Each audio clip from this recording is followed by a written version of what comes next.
In February of 2025, the Walt Disney Company removed all references to their controversial DEI initiative, Reimagine Tomorrow, along with its more theme park-centric division, the infamous Stories Matter group, from the company's website. However, few believe that the entire initiative, along with all of its personnel and controversial programs, was truly removed from the company. And now, we might have one of our first indications that Stories Matter is both alive, well, and still operating. Let's talk about even more changes quietly occurring at Magic Kingdom's Frontierland beyond what amounts to its officially announced destruction, here on That Park Plays.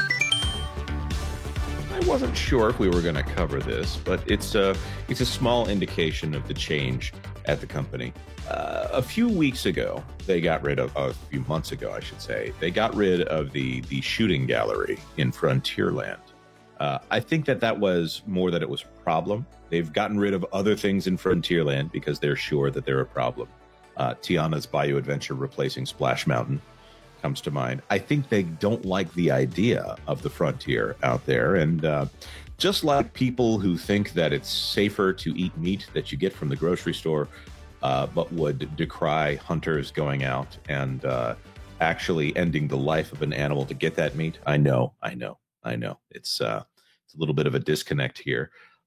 It looks like Disney has decided to remove the gun holes that were out in the Frontierland area. Gun holes patched on Frontierland DVC kiosk at Magic Kingdom. This from WDWNT and from Shannon Ace.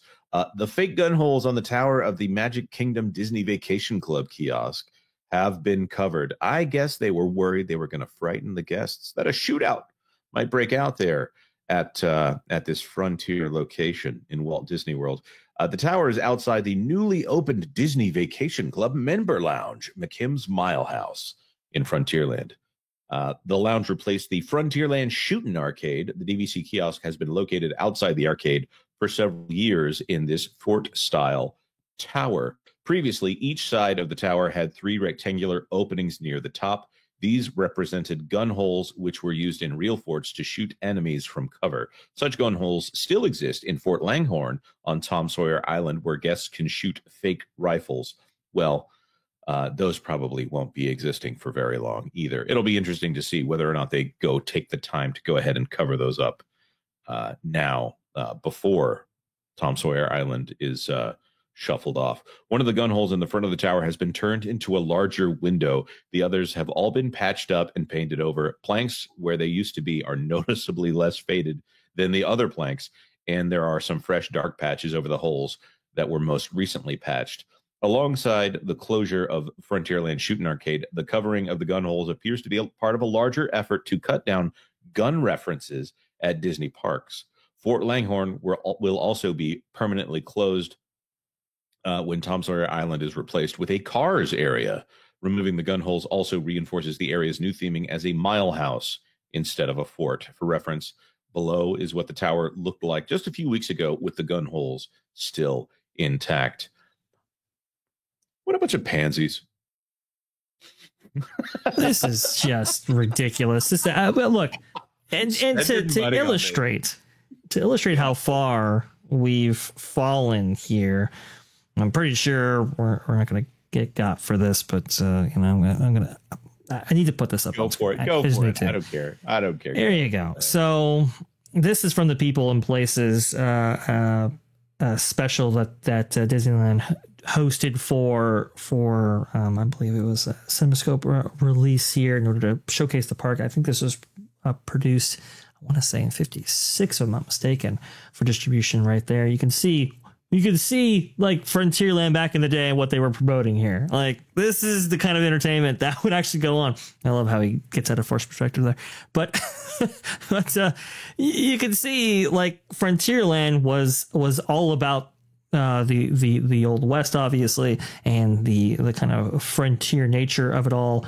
And yes, there was some frontier justice that would actually go on there. Like, that was a reality. That was a thing that absolutely existed. In fact, actually, during the opening day special presented by, was it by Kodak on that time? I'm not sure. But Dateline Disneyland, the thing that was promoted heavily for the park, that was part of that Black Sunday of opening ceremonies that they actually had for Disneyland on July 17th, 1955.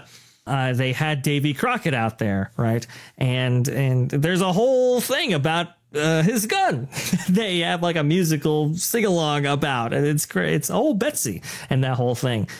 The use of firearms, especially in this area, is very appropriate for the time, place, setting, and all of that. To get rid of like the gun holes here in some of these forts makes no sense at all. It just is ridiculous. You would, if anything else, you'd want to have Newports at your fort right there.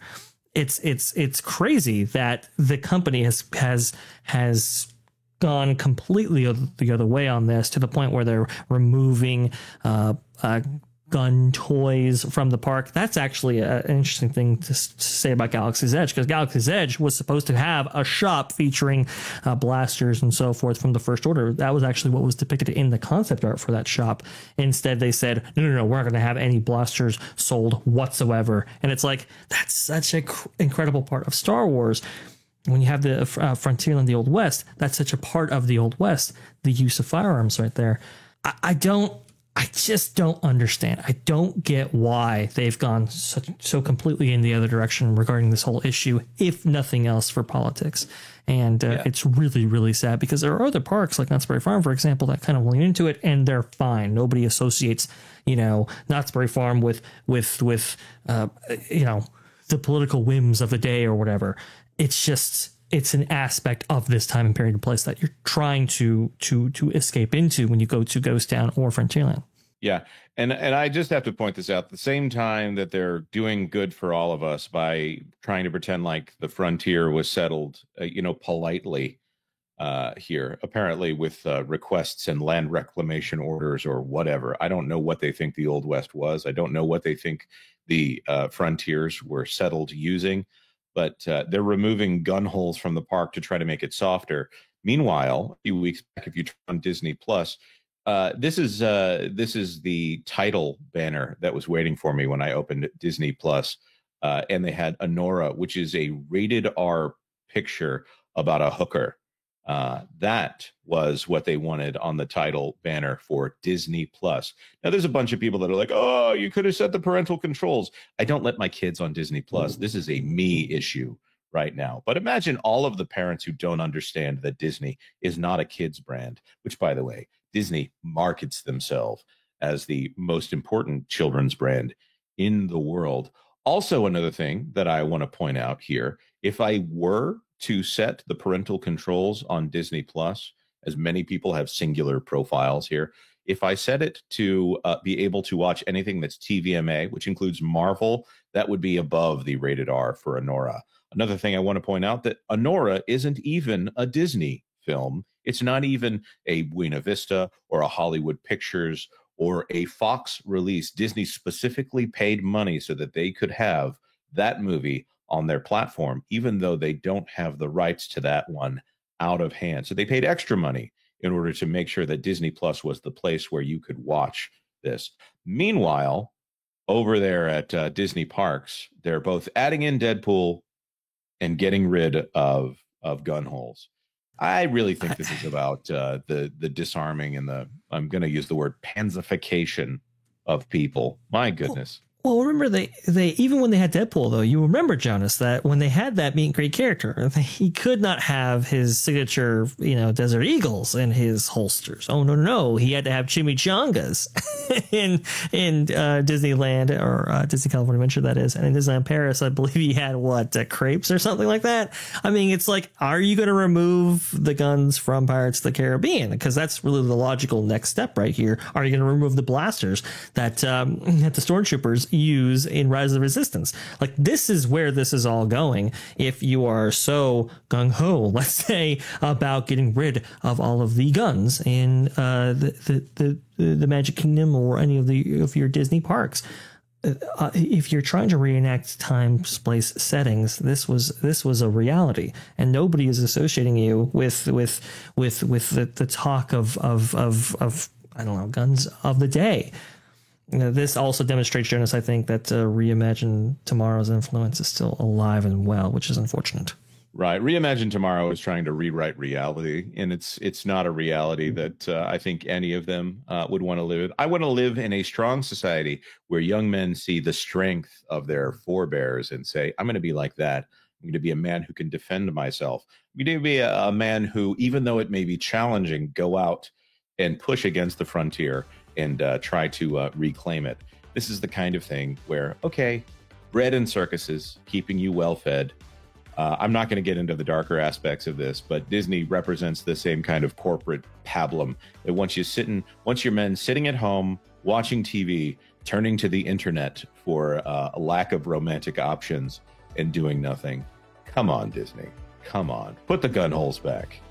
Oh, wait, sorry. You don't have enough money to do that, do you? Thanks for watching That Park Plays News. For more information, consider checking out www.thatparkplace.com. And don't forget to subscribe, share, like, and send this out on your favorite social media accounts.